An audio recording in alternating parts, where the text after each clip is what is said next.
Bonjour à tous, c'est Jérémy, j'espère que vous allez bien. Nous allons parler aujourd'hui de l'allaitement. Il est préconisé par la Société française de pédiatrie de favoriser l'allaitement pendant au moins les 6 mois du nourrisson, plutôt que le biberon. En effet, l'allaitement est extrêmement avantageux pour le nourrisson et d'autre part pour la maman. Lors des premiers jours de naissance, la maman produit un lait que l'on appelle le colostrum. Produit en petite quantité, il est composé d'immunoglobulines qui permet de protéger contre les infections ou encore d'hormones et d'enzymes qui permet une meilleure digestion, de vitamines et encore plein d'autres éléments extrêmement importants pour le nourrisson. Puis au fur et à mesure des jours, le lait se transforme. Un lait beaucoup plus mature, composé de lipides, glucides, important également pour la nutrition du bébé. L'allaitement permet en effet d'adapter parfaitement le besoin nutritionnel du nourrisson.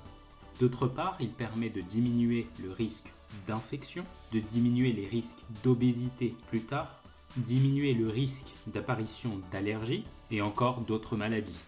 De plus, elle favorise une bonne interaction entre la mère et l'enfant. L'allaitement a donc énormément de bienfaits pour le nourrisson.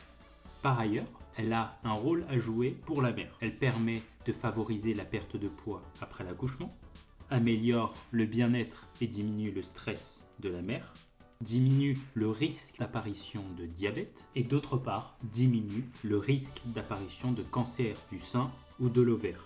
C'est incroyable, non ? Je vous conseille vivement de favoriser l'allaitement au sein.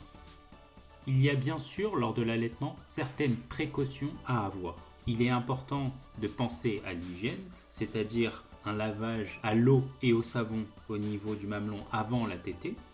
Éviter la prise de tabac avant l'allaitement ou la prise de médicaments. Il peut effectivement y avoir un passage par le lait lors de la tétée. Par ailleurs, le nourrisson doit avoir une bonne position et doit prendre lors de la tétée tout le mamelon et non le bout du mamelon qui peut favoriser l'apparition de crevasses.